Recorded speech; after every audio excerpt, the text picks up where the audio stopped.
मुल्क में रियासत अपनी जिम्मेदारियों से आजाद हो तो मीडिया के वतन परस्त लोगों को अपनी सोसाइटी के दिफा में फौजियों की तरह लड़ना पड़ता है। 1 नवंबर को टीम हम लोग के इन्वेस्टिगेशन सेल ने एक ऐसे केस पर काम शुरू किया जिसमें लाहौर का रिहायशी 38 साला जावेद विर्क कोट लखपत के इलाके से 19 सितंबर से लापता था। जंग हक और सच के लिए लड़ी जाए तो मदद भी खुदा की होती है।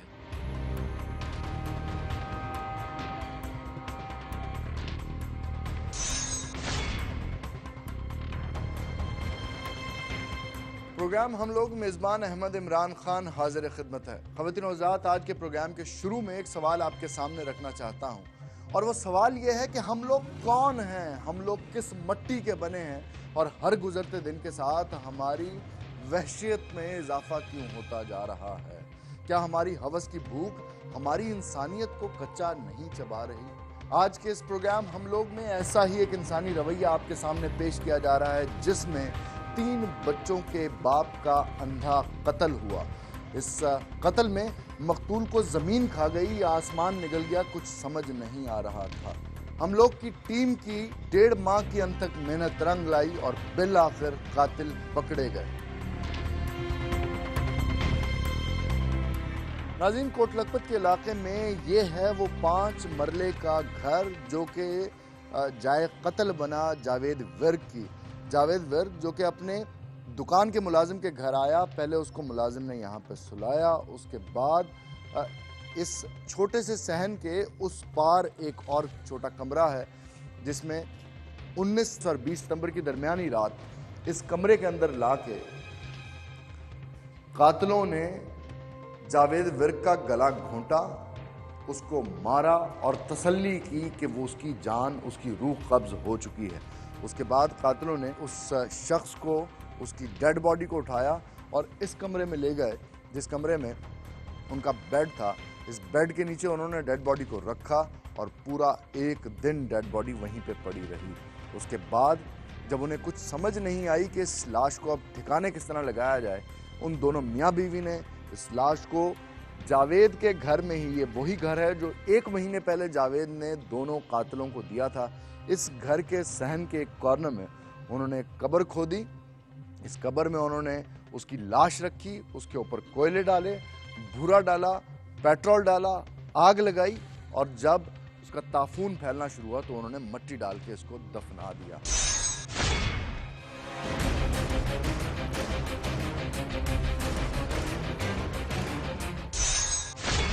उसको दफनाने के बाद ऊपर ना सिर्फ कुछ पौधे लगा दिए बल्कि उसको एक क्यारी की शक्ल दे दी ताकि ऐसा लगे जैसे कि छोटे से सहन के अंदर एक वो लॉन है, एक क्यारी है जिसके अंदर कुछ फूलों वाले पौधे लगे हैं। अशफाक साहब हमारे साथ मौजूद हैं जो कि मकतूल के कज़न भी हैं, दोस्त भी हैं। उनसे पूछते हैं कि ये क्या वजह बनी उनके कज़न की कत्ल की। अशफाक, आपके दोस्त, आपके कज़न जावेद विर्क, इस तरह से कत्ल अचानक क्यों उनका कर दिया गया उनके मुलाजमीन की तरफ से? खालिद नावी बंदा उसका मुलाजम था। जावेद विर्क ने ये मकान उनको रेंट पे लेके दिया, पल्ले से रेंट दिया, उनकी इमदाद करता रहता था। 20 सितंबर को हमने उनसे पूछा कि इधर के जावेद आया तो नहीं है, उन्होंने इनकार किया। हम अपने तौर पर उसको ढूंढने लगे, तलाश पे सियार के बाद हम थाने गए 2-3 दिन के बाद। पहले तो थाने वालों ने हमसे तावन नहीं किया कतई तौर पर। 30 सितंबर को हमने बहुत अवेला मचा कर, बहुत शोर शराबा करके अपनी FIR करवाई 365 की। उसके बाद ये गुमशुदगी की, अगवा की कि हमारा बंदा, क्योंकि बकौल कातलों के उस वक्त वो कातिल नहीं थे, हमारे चाहती थे। यहाँ से उठ के गया तो वो कह रहे थे कि यहाँ से 10:30 बजे वो चला गया। अज़ां बाद 1 माह तक तो पुलिस ने बिल्कुल कोई काम नहीं किया, कोई 1 माह पूरा इन्वेस्टिगेशन नहीं किया। हम जाते रहे, चक्कर लगाते रहे, बार बार पुलिस वाले साहब बच्चा की रिपोर्ट देते रहे कि ढूंढ रहे हैं, आ जाता है, थानों में पता कर रहे हैं, फलां जा कर रहे हैं, आप अस्पतालों में चेक करो।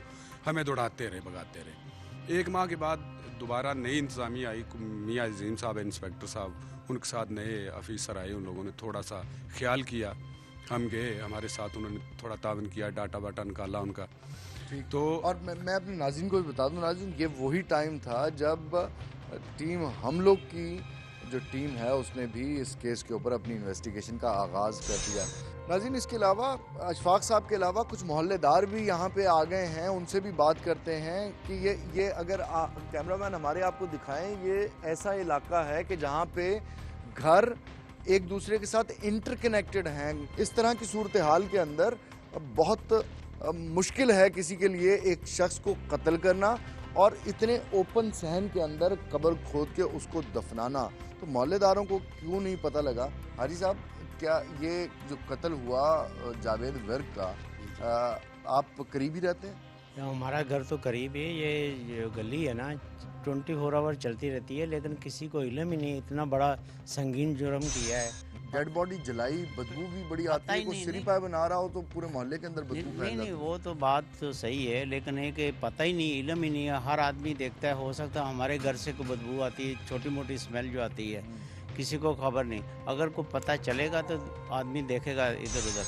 आप जावेद साहब को जानते थे? जी, मैं ज़ाती तौर पे जानता था। कैसी शोहरत के मालिक थे जावेद? बहुत मिलनसार थे, खुश मिजाज थे। मैंने कुछ अर्सा पहले यहाँ पे इनको देखा है, सितंबर में यहाँ पे। मैंने कहा जावेद भाई आप इस तरफ शिफ्ट हो गए, आपके घर छोड़ दिया? तो उन्होंने कहा कि मैंने घर नहीं छोड़ा, यहाँ मेरा मुलाजिम है खालिद, तो काइंडली आप भी उसका ध्यान रखिएगा, कोई कमी बेशी हो। मगर हमें ये इल्म नहीं था कि जिसको घर दिलाया उसने उसी की जान ले ली।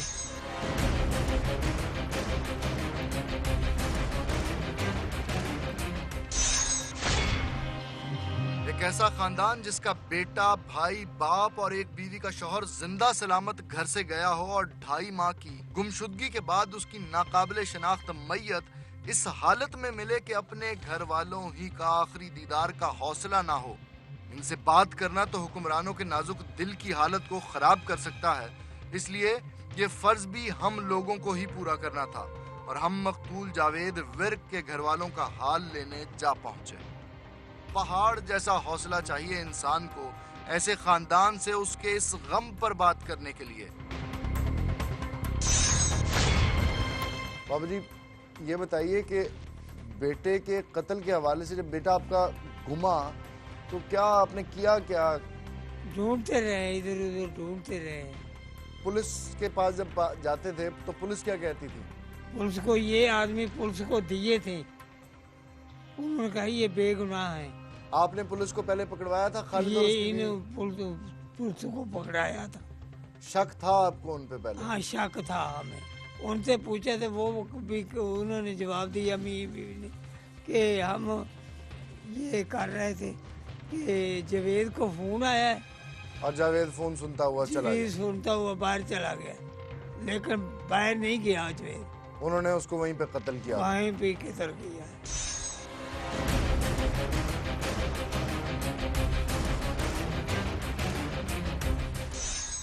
उसके कत्ल के बाद अभी क्या उसके बच्चों की, आपकी क्या कैफियत क्या है इस वक्त, और किस तरह अपने दिल को ये यकीन दिला रहे हैं कि अब जावेद नहीं है आपके पास?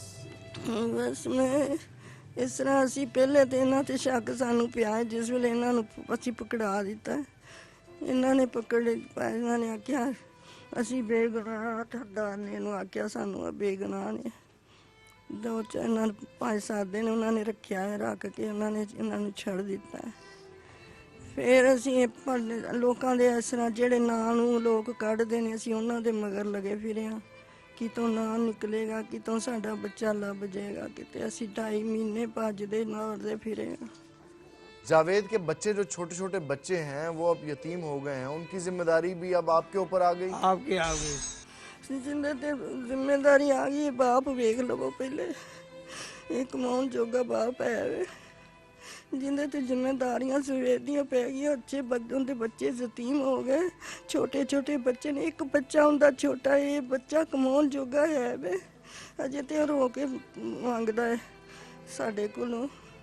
2 सालां दा बच्चा है, 2 सालां दा मेरा बच्चा है। बच्चियां जेड़ियां ने उस तो जरा वड्डियां ने। मेरा बच्चा, मेरे बच्चे यतीम कर दिए उन्होंने, मेरे बच्चे निके निके यतीम हो गए।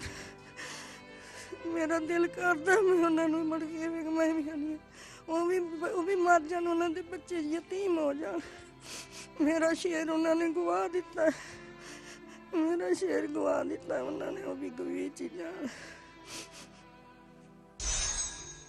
ये वो माँ है जिसने 9 महीने अपने पेट में जावेद को रखा और आज इस उम्र में इसको ये दुख अपनी औलाद का बर्दाश्त करना पड़ रहा है।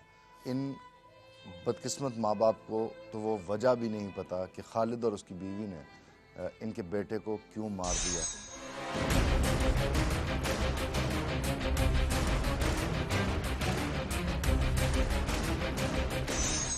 नाज़रीन, जावेद विर्क की बेवा भी हमारे साथ मौजूद है और उनके बच्चे भी हैं। अगर कैमरामैन आपको दिखा सकें, इस बच्चे की उम्र इतनी नहीं है कि इसको मौत का कॉन्सेप्ट एटलीस्ट क्लियर हो, बल्कि न सिर्फ इस बच्चे को, बाकी बच्चे भी बहुत छोटे हैं।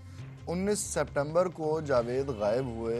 आपको कब खबर मिली कि अब आपके शौहर इस दुनिया में नहीं रहे? 2 माह और 10 दिन के बाद हमें ये खबर मिली है कि आपके शोहर को कत्ल कर दिया गया है। 2 माह और 10 दिन? 10 दिन के बाद हमें ये पता चला है, और उससे पहले हमें कुछ भी नहीं पता चल रहा था कि वो कहाँ गायब हो गए हैं, क्या हुआ उनके साथ। जितना उन्होंने हमारे साथ जुल्म किया है, कभी हमने, इतनी देर होगी, कभी हमने ऐसा नहीं देखा कि किसी के साथ इस तरह जुल्म हो। उन्होंने मेरे शोहर की लाश भी खराब कर दी, यहाँ तक कि हम उसको आखिरी मर्तबा देख सके। ये मेरे छोटे छोटे बच्चे हैं, इनको हम क्या करेंगे? मैं इनको क्या जवाब दूंगी? ये मेरा बेटा जो मेरी गोदी में बैठा हुआ है, ये रोजाना रात को सोते वक्त रोता है, बीमार हो जाता है। बच्ची भी रात को रोती है, ये छोटी। ये कहते हैं हमारे पापा कब आएंगे, मामा हमें बताओ। मैं इनको क्या जवाब दूंगी? हमारे साथ इंसाफ किया जाए। जिस तरह मेरे शोहर को उन्होंने जलाया, कत्ल किया, इसी तरह सरेआम उन मुजरमों को खड़ा करके हमारी आंखों के सामने उसी तरह जलाया जाए। ये मेरे छोटे छोटे बच्चे हैं, इनका कौन सहारा बनेगा? इनकी कौन अच्छी परवरिश करेगा? अब मुझे बस हुकूमत से यही अपील है कि मेरे साथ इंसाफ किया जाए।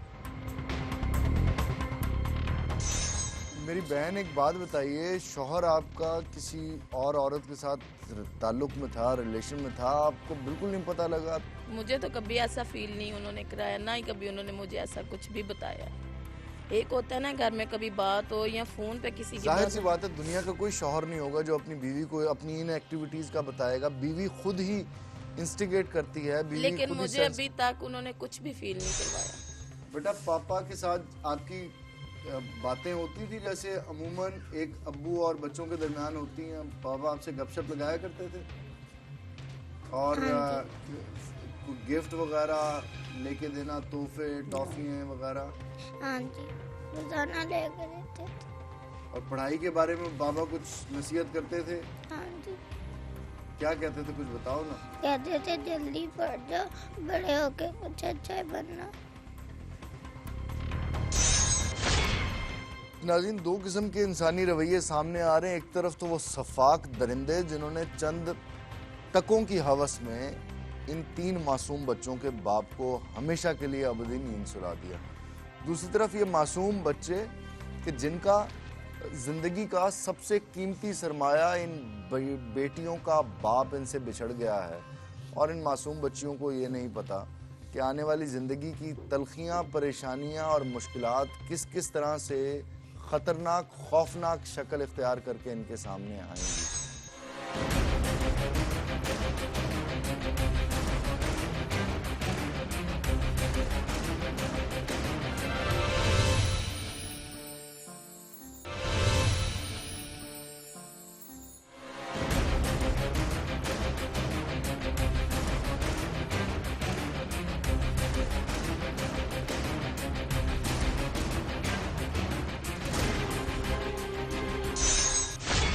अपने मोहसिन का कातिल खालिद इस वक्त हमारे साथ मौजूद है, उससे बात करते हैं। खालिद, तुमने जावेद को क्यों कत्ल किया? उसके मेरी बीवी के साथ नाजायज़ तल्लुकात थे। तुम्हें कब पता लगा उसके तुम्हारी बीवी के साथ नाजायज़ ताल्लुकात थे? मुझे 2 महीने पहले पता चला था। वैसे वो मेरे घर में 1.5 साल से आ रहा था। तो 2 महीने फिर तुम किसी का सब्र करके बैठे रहे कि? मैं मौके की तलाश में था। मौके की तलाश कैसे, किस तरह से मौके की मौका तलाश? मिले मुझे तो इसको मैं ख़त्म कर दूँगा। फिर उससे तुम पैसे क्यों मांगते थे, उससे माली ताउन क्यों लेते थे, उसके पास नौकरी क्यों कर रहे थे, उसको अपने घर बुला के क्यों लाते थे? मैं उसको अपने घर में नहीं बुला के लाता था, न मैं उससे कोई पैसे लेता था। अच्छा, तुम्हारी बीवी के उसके साथ ताल्लुकात थे, तो फिर तुम्हारी बीवी ने मिल के क्यों कत्ल किया तुम्हारे साथ उसको? बीवी ने मारा नहीं था, मारा मैंने था। तुमने प्लान कैसे किया, उसको घर कैसे, क्या कह के घर बुलाया, घर मैंने नहीं था बुलाया उसको, बाबे असगर ने और उसने बुलाया था तोते ने। बाबा असगर और तोता कौन है? वो उसके दोस्त थे, वो आकर चरस वगैरह पीते थे मेरे घर में। उसको मैंने नींदर की गोलियां डाल के खिला दी थी खाने के नींद की लिए। गोलियां कहाँ से ली थी? बाजार से लाया था, कौन से बाजार से? बावड़ा बाजार से लेकर आया था। बाबड़ा बाजार से। क्या कहा तुमने, आराम से मिल गई नींद की गोलियां? नहीं, ये दे नहीं था रहा, तो मैं पहले भी उसे लेकर ना तो इस्तेमाल कर लेता था, तो इसलिए उसने मैं पहले तुम क्या करते थे? अपने लिए भी ले लेता था। 1-2 दफ़ा मैंने अपनी बेगम को भी खिलाई थी। फिर तूने उसको उठाया, जावेद को किस तरह उठाया? लाइट आई है तो मैंने उनको हिलाया वे, वो उठा वे, नींदर में था तो वो डोले खा रहा था, उसको पकड़ कर अंदर बिठाया मैंने, बिठा कर चरपाई अंदर डाल के दी, वो चरपाई पे लेट गया, बीवी मेरी नीचे लेट गई थी। ठीक है। उसके बाद मैंने देखा उसको कि वो नहीं हिला। 3-4 बजे का टाइम था उस वक्त। फिर मैंने उसके गले में दुपट्टा डाल के गला दबा कर गूंद कर उसको मारा, वो हिला नहीं है। तो दुपट्टा से गला तूने अकेले ने घोटा था या तेरी बीवी भी शामिल थी इसमें? मैंने अकेले ने घूटा था। बीवी क्या कर रही थी? वो उसको कोई नहीं पता, वो नीचे लेटी हुई थी। एक औरत जो उसके साथ ताल्लुकात में थी और जो उससे शादी करना चाहती थी, शादी भी करना चाहती थी उससे? हाँ जी, करना चाहती थी। और तुमने तलाक भी दे दी थी? हाँ जी, मैंने तलाक दे वो दी। तलाक फिर 13 तारीख को तूने किस स्कीम के तहत दी थी भाई? भाई उसने तलाक मुझे नहीं पता कि ये अंगूठे किस किस चीज़ पे लगवा रहे हैं। मैंने अंगूठे लगाए गए हूँ, जिसे उसने कहा मैं उसी तरह करता गया हूँ। उस वक्त पता चला जिस वक्त वो उसने यूनियन काउंसिलर के पास जाकर मुझसे अंगूठे वकील के पास तुम नहीं लेके गए थे? वकील के पास जवेद लेकर गया था मुझे। 13 सितंबर को तूने दिया तलाक? जी मैंने दी है तलाक, मैंने मुंह से बोला। उसके था बाद 6 दिन तू अपनी बीवी के साथ क्यों था फिर? इतना तू गैरतमंद इंसान है? इन्होंने जवेद को कहा था कि तुम इसके साथ शादी कर लो तो मैं बच्चे साथ ही रखूंगा, तो ये भी साथ ही रहेगा। तूने बंदा कत्ल किया है, तूने अपना मालिक जिसके पास तू मुलाजिम था बदबख्त, तूने उसको कत्ल किया है। अब ये तू जो बड़ी मक्कारी से अपनी बीवी को निकाल रहा है ना इसमें से, मुझे कोई वो जरूरत तेरे नहीं हर अमल में तेरे साथ रही है। खालिद मेरा साथ दिया उसने, मैं कब कह रहा हूँ कि नहीं साथ दिया हाँ, उसने, ये क्योंकि चीज़। उसने लाश मेरे साथ उठाई है, उधर दफनाई है जिस वक्त वो मेरे साथ थी। तूने टोया मार लिया सहन में, फिर तूने क्या किया? हमने चरपाई लाकर उधर रखी, टोए के ऊपर? टोए के पास रखी थी। ठीक है, एक तरफ से मेरी बीवी ने पकड़ा, एक तरफ से मैंने पकड़ा था। ठीक है। सर की तरफ से मैंने पकड़ा था, उसने पाँव की तरफ पकड़ कर नीचे रखवा दिया था। उसके बाद मैंने उसको नीचे रखा, उसके बीच में टोए के ऊपर लकड़ियाँ डालकर मिट्टी का तेल डालकर आग लगा दी। ये तुझे तरकीब किस डॉक्टर ने दी थी कि इस तरह जलाने से बू नहीं आती? मुझे किसी डॉक्टर ने तकरीब नहीं दी थी, ये CID में ऐसे देखा था। तो CID क्या? ये ड्रामा लगता था इंडिया में। आधा पौना घंटा लकड़ियाँ जली हैं, उसके बाद मैंने उसके ऊपर मिट्टी डाल के बराबर करके ऊपर पौधे लगा दिए थे। पुलिस को धोखा दे के तुम 2 दफ़ा तहकीकात में से, तफ्तीश में से निकल गए, वो कैसे किया? वो बस उधर दबाया हुआ था, तो जो पूछते थे हम कहते थे कि हमें नहीं पता किधर गया, हमें बता के नहीं गया। हमने कहा कि ये फ़ोन सुनता हुआ तो इधर से चला गया, 12 बजे चला गया, 11 बजे चला गया, कभी किसी को 11 बजे कह देते थे, किसी को 12 बजे का कह देते थे। नाज़रीन, ये है वो इंसान जो कि इस सिख सोसाइटी की पैदावार है। नाकबत अंदेश ऐसा कि बाप ने भी बेदखल कर दिया और उसके बाद शादी भी की तो भगा के की और अपनी बीवी के साथ दूसरे मर्दों के मुआशके खुद ही बनवाता रहा। एक अरसा उनसे पैसा भी कमाया, उनसे पैसा भी निकलवाया। जो वरगलाने में नहीं आया, जावेद विर्क, उसको कत्ल भी कर दिया। ये सफाकी है, लेकिन सितम ये है कि एक शख्स जो अपने मुंह से ये इकबाल कर चुका है कि उसने जावेद विर्क को कत्ल किया और नाहक कत्ल किया, ये सिस्टम, ये निज़ाम क्या इस जैसे मकरू किरदार को सज़ा देगा या नहीं देगा?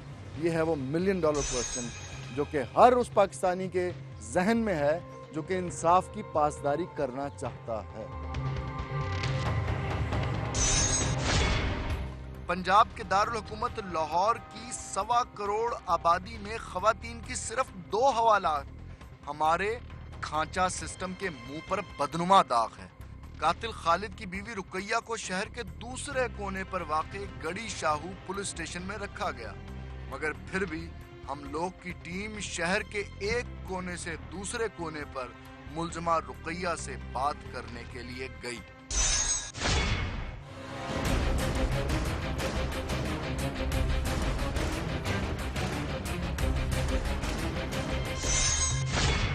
रुकैया, तुमने, तुम्हारे शौहर खालिद ने जावेद विर्क को क्यों कत्ल किया? सर जी मैंने नहीं मारा, किसने मारा? मेरे मियाँ ने। क्यों मारा? जी मेरी दोस्ती थी जावेद के साथ? जी, ਉਹਦੇ ਨਾਲ मेरी दोस्ती थी। तुम्हारा जावेद के साथ मुआशका कब से चल रहा था? साल। 1 साल से? जी। ठीक है। और तुम्हारे शौहर को ये सारी चीज़ें उसके साथ मिलके तुम प्लान कर रही थी? नहीं सर जी, मेरे ना किसी मैं कोई प्लान नहीं ਉਹਦੇ ਨਾਲ ਕੀਤਾ। तुम्हारा शौहर इतने वैशी क्यों हो गए कि जावेद जो तुम्हारे ऊपर पैसा भी लगा रहा था, जिसने 5-6 महीने डेढ़ एक साल में को 5-6 लाख रुपया खर्च किया तुम्हारे खानदान पे, नहीं सर तुम्हें जी। घर लेके दिया, उसके बावजूद तुम्हारे शौहर ने उसको कत्ल किया। वो तुम्हारा दोस्त था, तुम उससे शादी करना चाहती थी, तुमने उससे कत्ल इसलिए किया कि उसने तुम्हारे से शादी से इनकार कर दिया था? सर जी मैं नहीं किया, ना मैंने पता, ना मेरे खावन ने मेरे ना कोई सलाह की ना खालिद ने हमें बताया है कि तुमने मदद की है उसको हर किस्म की। नहीं नहीं सर जी, जब सुबह ਉਹਨੂੰ ਦਫਨ ਕੀਤਾ ਨਾ ਉਹਨੂੰ ਜਵੇਦ ਨੂੰ, ਉਦੋਂ ਮੇਰੇ ਮੀਆਂ ਨੇ ਕਿਹਾ ਕਿ ਤੇਰੇ ਬੱਚੇ ਅਕੇਲੇ ਨੇ, ਮੇਰੇ ਬੱਚਿਆਂ ਦੀ ਵਜ੍ਹਾ ਤੋਂ ਮੈਂ ਛੁਪਾਇਆ ਜ਼ਰੂਰ ਹੈ जी, ये गुनाह है मेरा। 2 महीने तुम मिल के अपने शौहर के साथ हाँ जी पागल बनाती रही हो पुलिस को, अब तुम यहाँ पे भी झूठ बोल रही हो, ये समझ रही हो कि शायद बच जाओगी। नहीं सर जी, मैं बच्चियां दी खातर झूठ बोलिया, तो हुण मैं सच बोल रही हूँ। जब जावेद ने तुम्हें मना कर दिया, तुमने जब उसे तलाकनामा दिखाया अपना कि मैंने 13 तारीख को खालिद से तलाक ले ली है, और उसके बाद जावेद ने मना कर दिया कि मैं तुझसे शादी नहीं करूंगा, नहीं नहीं तो तुमने गुस्से में आके कत्ल करवाया अपने शौहर से? नहीं सर जी मैं नहीं कत्ल करवाया। उसने मना कर दिया था तुम्हें कि मैं शादी नहीं करूंगा? नहीं, जवेद ने पहले जब नसीराबाद सा जो सी उदों ने मना किया। तो तलाक तुमने क्यों ले ली 13 तारीख को? सर जी मेरा मियाँ मेरे नाल लड़ पिया, उन्हें गुस्से च मैंने दे दी थी। तुम्हें अंदाजा है कितना बड़ा जुर्म है मजहब में भी और कानून के? सर जी मैं उन्होंने नहीं मारिया, फिलहाल छुपाया जरूर जे मैं, ये मेरा गुनाह है। बयानात क्यों बदल रही हो? नहीं बदल रही सर जी। तलाक तुमने ली? हाँ जी जवेद दे कहन ते, जवेद ने दिलाई है सर। अब तो उसको तुमने कत्ल कर दिया ना सर जी, अब मैं तो नहीं जावेद किया। ने गवाही नहीं देनी। तो कैसी माँ है कि एक ऐसा शख्स जो कि 3 बच्चों का बाप था, उसको कत्ल किया, उसकी लाश को जलाया, उसको अपने ही घर में दफना दिया, वो घर जो जावेद ने तुम्हें लेके दिया था। सर जी मैनू और तुम्हारी बात में कहीं पे शर्मिंदगी, तुम्हारी आंख में कहीं शर्म नहीं आ रही? सर जी शर्म तो है, बच्चों की वजह, बच्चों की खातर मैं सब कुछ किया है।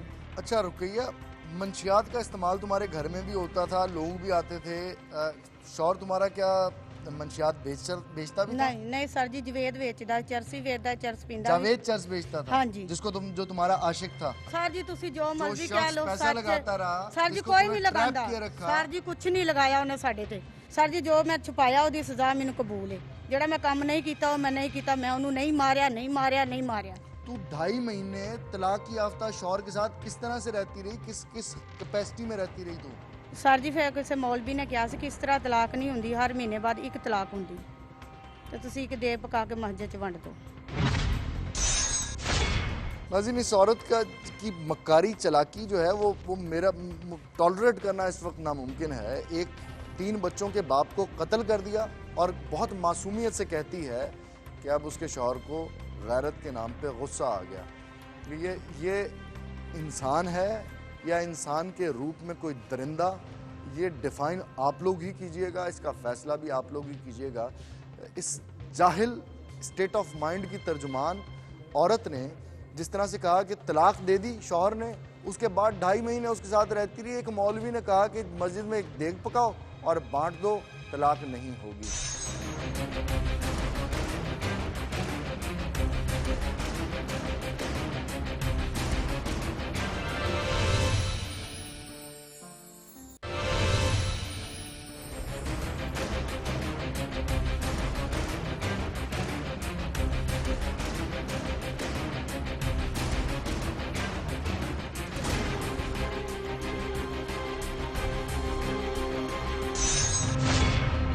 कहानी का मरकजी और इंतहाई अहम किरदार बाबा असगर, जिसने मकतूल जावेद विर्क को उसके घर से आखिरी रात निकाला, जो चाय वकुआ पे कत्ल के वक्त भी मौजूद रहा और कत्ल से अगले दिन जब लाश बेड के नीचे पड़ी थी तब भी वहीं पर था।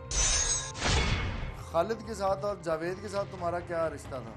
खालिद के साथ मेरा कोई रिश्ता नहीं है। जावेद मेरा दोस्त है, मल्लेदार है, हमसाया है, बचपन का दोस्त है। जिस रात वो कत्ल हुआ वहाँ पे, उस रात जावेद को घर से तुम लेके आए? मैं फ़ोन किया था, उन्होंने, किन्होंने? जुबैद साहब ने। तो उन्होंने कहा आप उधर चलें, मैं घर से उधर गया हूँ, आस्ता आस्ता वो भी मेरे पीछे ही आ गए हैं। घर से किधर चले? उधर उनके खालिद के घर। नहीं, क्यों चले? खैरियत थी? क्यों बुलाया था? वो महल्ले में उन्होंने मकान लिया था, पहले उधर रहते थे, 8 दिन पहले इधर मकान लिया था हमारे पास ही महल्ले में। अच्छा। तो वो उन्होंने बताया था कि आ जाओ उधर, में किसी को बताना नहीं, दोस्त था मेरा। किसी को बताना नहीं? हाँ, मतलब है कि महल्ले में घर में किसी को नहीं बताना। जब जावेद को वो ख्वाब आवर गोलियां खिलाई गई, नींद की गोलियां खिलाई गई, तुम्हारे सामने वो डाली? नहीं सर, मैं 10 बजे तकरीबन घर वापस है। मैंने कहा जुबैद साहब मैंने सुबह काम पे जाना है, मैं चलता हूँ। खालिद था कमरे में बैठा, खालिद की बीवी थी, तुम थे और तोता था। जब खालिद का बच्चा जावेद की लाश के पैर देख के डरा हुआ भागा हुआ कमरे में आया। नहीं, हमको नहीं पता सर। तुम्हें नहीं पता? जावेद की बीवी को आके उसके बच्चे ने घबराई हुई हालत में दूसरे कमरे में बताया कि मैंने दूसरे कमरे नहीं सर, हमारे पास नहीं आया बच्चा, हमारे पास आया ही नहीं।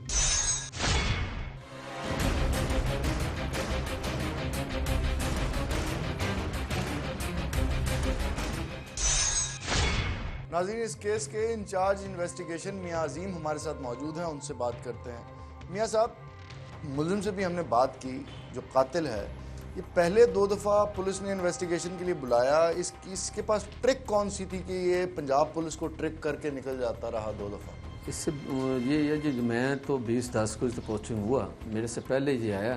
ठीक है, मेरे होते नहीं हुआ। अच्छा, आपकी जो तफ्तीश है, आपकी जो इंटेरोगेशन है, उसके अंदर कितने लोगों को आपने पाया? एक ये है खालिद और इसकी बीवी, क्या इसके अलावा भी कोई लोग और इसके साथ मुलव्वस हैं जावेद के कत्ल में? ये पहले ही इंटरोगेट होकर चले गए थे, इनका ये बयान कुछ और थे। लेकिन मैंने फिर जो मगवी का मोबाइल था उसका IME नंबर से ट्रैक कराया अपने ब्रांच से, जो हमें चीज़ें मिली वो कौन था जेर इस्तेमाल थी, उनको बुलाया, मोबाइल कहाँ से कहाँ कर गया। तो लास्ट टाइम दुकान वाले से भी पूछा, उसने बताया कि ये मोबाइल हमें ये खालिद ही दे के गया था, सेल करके गया था। इसको करीबन 2 हफ्ते के करीब हो गए हैं गिरफ्तार हुए हुए, आला कत्ल पुलिस अभी तक क्यों नहीं बरामद कर सकी? नहीं, अभी गिरफ्तार नहीं किया हमने, अभी तो इंटरोगेट कर रहे हैं हमें। सारे प्रॉपर चैनल पे पता चलेगा इसके साथ साथ कौन कौन लोग हैं। खालिद ने जहाँ से नशावर गोलियाँ ली थी, वो कहाँ से ली थी, उसके बारे में कोई पता लगा आपको? वो कौन सी दुकान थी? और 81 जो कि ममनुआ मेडिसिन है, ममनुआ स्लीपिंग पिल है और हाई पोटेंसी होती है, उसको भी आपने क्या शामिल तफ्तीश किया? बस अभी नहीं, अभी हम बाद में चलेंगे। ये कुछ चीज़ें ऐसी होती हैं जो हम नहीं बता सकते, वो अगला अलर्ट में हो जाए, इसलिए। नहीं, 2 हफ्ते हो गए इसको पकड़े हुए, तो इसने तो बता दिया होगा ना आपको? बता तो दिया, लेकिन कुछ चीज़ें ऑन रिकॉर्ड होती है, कुछ ऑफ रिकॉर्ड होती है। अच्छा, अगर तो वो पेचकस, वो कई जिससे इसने ज़मीन खोदी, वो दुपट्टा जिससे इसने जावेद का गला घोटा, ये 3 चीज़ें ना मिली, तो इस केस के ऊपर इंशाल्लाह मिलेंगे। इस केस के ऊपर उसके क्या असरात हों? नहीं, कोई ना मिलने वाली कौन सी बात है, हम मिलेंगे इंशाल्लाह। कत्ल से सिर्फ 6 दिन पहले खालिद ने अपनी बीवी को तलाक दे दी। पुलिस के नोटिस में ये बात आई है? ऐसी कोई पढ़ी लिखी चीज़ कोई नहीं आई, लेकिन सुना यही है, उसने भी इकरार किया कि मैं ज़बरदस्त तलाक दवाई मुझसे, जिसकी वजह से। चलिए, ये टीम जो है हमारी प्रोग्राम की, हम लोग वो इस प्रोग्राम पे काफ़ी देर से इन्वेस्टिगेशन कर रही थी, और ये तलाक का डॉक्यूमेंट है जो हम आपकी खिदमत में पेश कर दें। इससे आपको केस में कुछ मदद भी मिलेगी।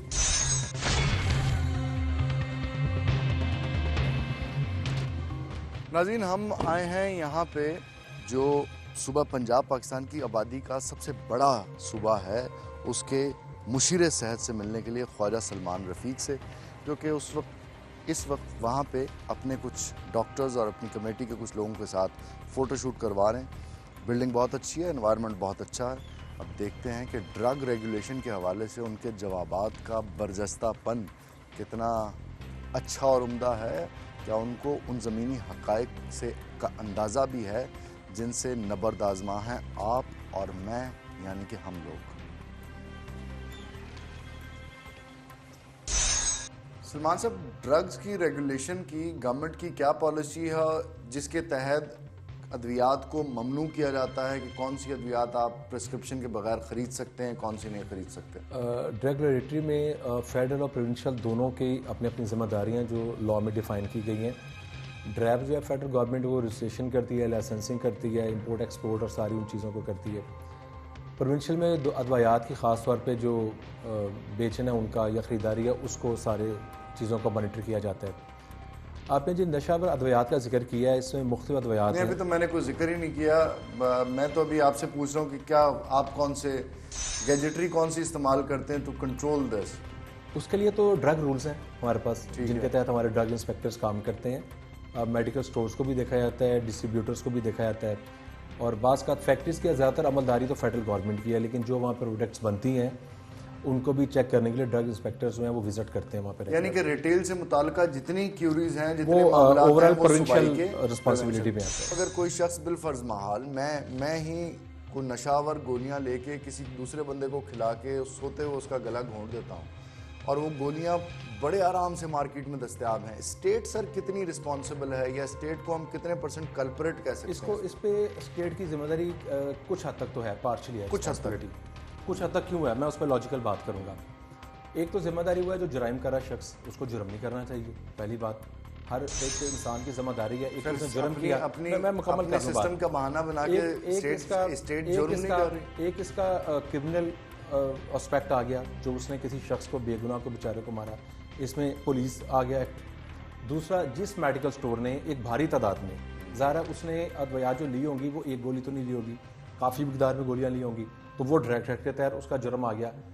तो ये अगर आप कहना कि 100% स्टेट का, तो स्टेट की ये जिम्मेदारी है चीज़ों को रेगुलेट करना, बिल्कुल ठीक है, लेकिन जुर्म ना करना ये किसी भी इंसान की अपनी जिम्मेदारी है। सलमान साहब 2 साल आपको अब होने वाले हैं और पिछले टेन्योर में भी नून लीग के आप बड़े एक्टिव थे पंजाब के अंदर। कितने लोगों को ड्रग कोर्ट्स के थ्रू आपने सजाएं दिलवाई? मुल्तान कोर्ट से सजाएं मिली हैं, 3 कोर्ट से जायद जुर्माना से। मैं देखिए प्रोसिक्यूशन चूँकि वो ड्रग कोर्ट के जिम्मे आता है हमारे, वो मैं आपको दे दूंगा, मैं आपको सारी डिटेल मंगवा के सारी कोर्ट से डिटेल मंगवा के अप्रॉक्सीमेट पूरे साल में कोई 3500 से ज़्यादा मेडिकल स्टोर हैं जिनको सील किया गया है।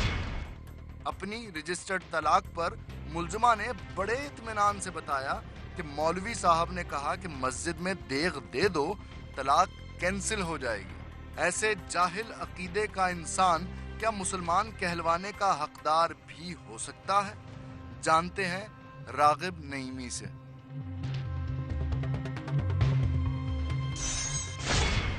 मौलाना साहब, खालिद और रुकैया नामी शौहर और बीवी ने 13 सितंबर को तलाक दी एक दूसरे को और उसको रजिस्टर करवाया बल्दिया के दफ्तर में भी, अदालत में भी, और उसके बाद 2.5 महीना वो एक साथ रहते रहे। फिर दोनों मियाँ बीवी ने जो कत्ल किया था उसमें वो पकड़े गए और तब उन्होंने कहा कि जब उनसे हमने सवाल किया कि एक तलाक के बाद आप किस कैपेसिटी में इकट्ठे रह रहे थे, तो उन्होंने बताया कि एक मौलवी साहब ने हमें कहा कि मस्जिद में एक देग पका के दे दो और 1 महीने की एक तलाक होती है। तो ये जो जहालत है आवाम के अंदर, इसको कैसे दूर किया जा सकता है और इस्लाम इस बारे में क्या कहता है? मैं ये समझता हूँ कि जो तलाक के लिए कागजात इस्तेमाल किए गए रजिस्टर करवाने के लिए, जब तक उन कागजात को देख न लिया जाए उसके बारे में ये हुक्म लगाना कि वो 1 तलाक थी या 2 तलाक थी या 3 तलाक थी मुश्किल होगा, क्योंकि 1 तलाक भी रजिस्टर हो सकती है, 2 भी रजिस्टर हो सकती है और 3 तलाक़ें भी रजिस्टर हो सकती हैं। जहाँ तक उनके इकट्ठे रहने का ताल्लुक़ है, वो तलाक देने के बाद मियाँ बीवी वाले ताल्लुकात इख्तियार नहीं कर सकते हैं, अगरचे हमें हुक्म यही मिलता है कि जो इद्दत है वो बीवी अपने शोहर के घर में ही गुजारेगी, लेकिन वो सिर्फ इद्दत गुजारेगी, इद्दत के अलावा कोई और मामला नहीं होगा। और जहाँ तक तीसरी बात है कि किसी मौलवी साहब ने उन्हें ये कह दिया कि एक देग पका के दे दो, तो मैं ये समझता हूँ कि ये उनसे पूछा जाए कि किस आलिम से उन्होंने ये बात पूछी है और इंक्वायर की है, क्योंकि शरीयत इस्लामिया में इस किस्म की कोई प्रोविज़न नहीं है कि एक देग पका दी जाए और एक देग पकाने के बाद उनका आपस में इस किस्म का संबंध दोबारा से कायम हो जाएगा। इसके साथ ही आज का प्रोग्राम हमारा इख्तिताम पजीर हुआ, लेकिन प्रोग्राम के इख्तिताम से पहले आपसे एक वादा ज़रूर लेना चाहूँगा कि सवाल जो हमने प्रोग्राम के शुरू में आपके सामने रखा था उसका जवाब तलाश करने की ज़रूर कोशिश कीजिएगा, क्योंकि इन हालात में समटाइम्स तो दिल करता है कि बंदा चीखे मार मार के रोए। जहाँ पे रियासत और उसके जवाबदेह अहलकार बड़ी सब स्टैंडर्ड आर्ग्यूमेंट प्रोड्यूस करके अपने आप को हर दावे से मुबर्रा कर लेते हैं, हर इल्ज़ाम से मुबर्रा कर लेते हैं। दूसरी जानिब हमारी मस्जिद और उसका मंबर भी अपनी अफादियत से इंतहाई तौर पे कासिर है इस सोसाइटी के अंदर, वो शऊर जो उसने उजागर करना था। प्रोग्राम आपने मुलाहिजा किया, इसके बारे में फीडबैक हमें ज़रूर दीजिएगा। अहमद इमरान खान और हम लोग की पूरी टीम को लाहौर से इजाज़त दीजिए। अल्लाह ने के बाद।